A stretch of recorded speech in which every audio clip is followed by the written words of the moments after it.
Victor Hugo, an intellectual giant of the 19th century. What do we know about him? He was French. He wrote the novel which became Les Mis.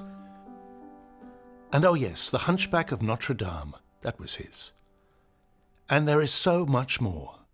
7 novels, 18 volumes of poetry, 21 plays, a small museum of paintings and drawings, and approximately 3 million words of history, criticism, travel writing, and philosophy. Victor Hugo, or The Brainstorm, is a snapshot of Hugo in exile as he imagines his best-selling novel, The Toilers of the Sea.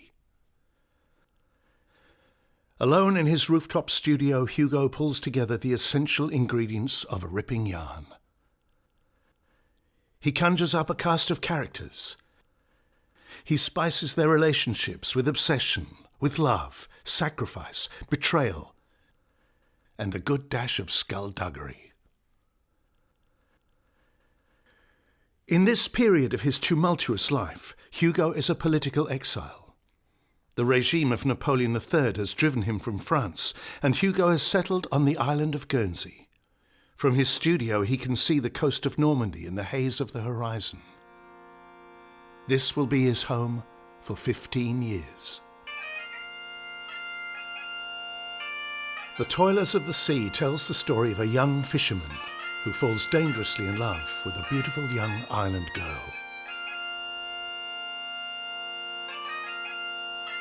Hugo acts out the scenes, imagines the predicaments, places them in the geography of the island he continuously and restlessly explores, the island he comes to know and love.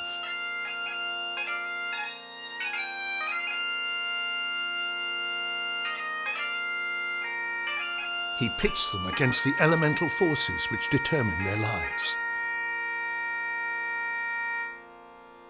The magnificent, rugged seascape of the Norman archipelago isn't simply a backdrop for this adventure. For Hugo, it is itself a powerful and unpredictable player in the drama of life and death.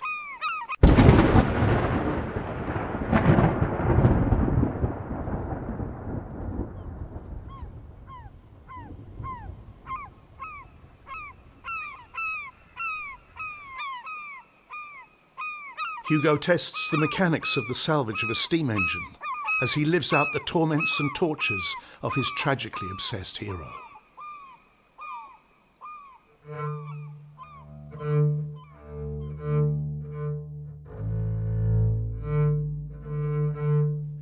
Hugo is a groundbreaking writer. He's also ahead of his time as a visual artist.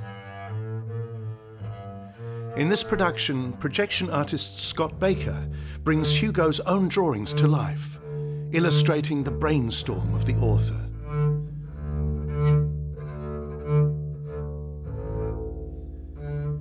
Intercut with the emerging novel, we are with Hugo as he pens letters to his friend, his mistress, and his publisher. We discover how the lived experience of the writer impacts the creative process. How his own love, pain, and frustration finds its way onto the page.